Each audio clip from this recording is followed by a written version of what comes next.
La date est bien choisie pour clôturer le sommet sur la sécurité maritime dans le golfe de Guinée à Yaoundé le 25 juin, journée mondiale des marins instaurée par l'Organisation maritime internationale, comme c'est d'ailleurs plu à le rappeler le président du Cameroun, Paul Biya, à la clôture.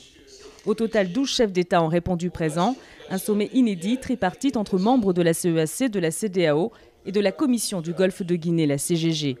Il s'agissait d'une volonté onusienne par la résolution 2039. Au final, sur la base d'un mémorandum d'entente entre les communautés ouest-africaines, d'Afrique centrale et du Golfe de Guinée, plusieurs textes ont été adoptés. Une déclaration politique des dirigeants, un code de conduite relatif à la prévention et à la répression d'actes de piraterie dans la mer contre les navires.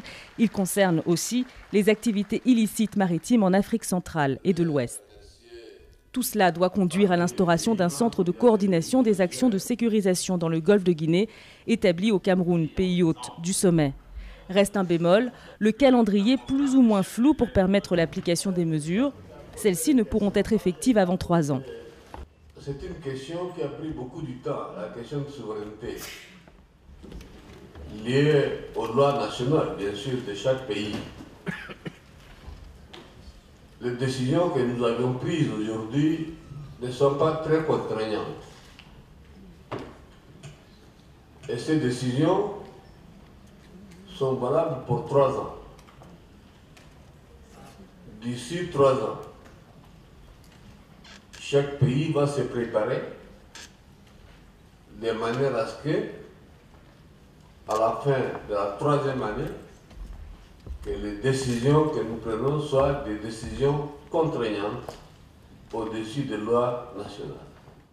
Le chef de l'État tchadien a lui proposé une force d'intervention rapide pour lutter efficacement contre la piraterie. Une solution encore à étudier, car le Cameroun dispose déjà de la BIR, la brigade d'intervention rapide déployée pour sécuriser les frontières terrestres et appuyer la marine contre la criminalité maritime. Le sommet aura eu le mérite de mettre en avant la communauté du Golfe de Guinée, même si le président angolais José Eduardo dos Santos, absent, s'est fait représenter. L'Angola préside la CGG, qui devrait bientôt tenir son sommet à Malabo, en Guinée équatoriale. Au-delà des déclarations d'intention et d'une volonté politique affichée pour lutter contre la piraterie, les dirigeants africains ont voulu rassurer sur la concrétisation d'une coopération sécuritaire intégrée. Puisqu'on nous a posé les questions, moi j'ai une à poser à la dame qui vient de vous interroger. À quel pays pensez-vous, madame? Alors, Monsieur le Président, je pensais à l'Angola, au Nigeria particulièrement.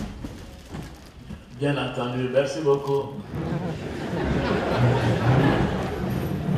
Ce n'est pas la Côte d'Ivoire.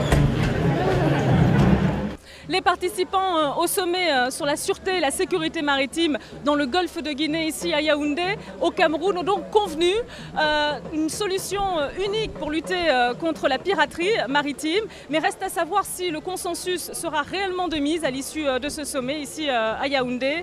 Car on sait que certains pays, tels que le Nigeria ou encore l'Angola, ont parfois rechigné à déléguer leur souveraineté maritime à des organismes régionaux qu'ils ne contrôlent pas toujours. Alors ce sera un défi peut-être à relever après ce sommet pour éviter le statu quo sur les côtes maritimes des pays du Golfe de Guinée.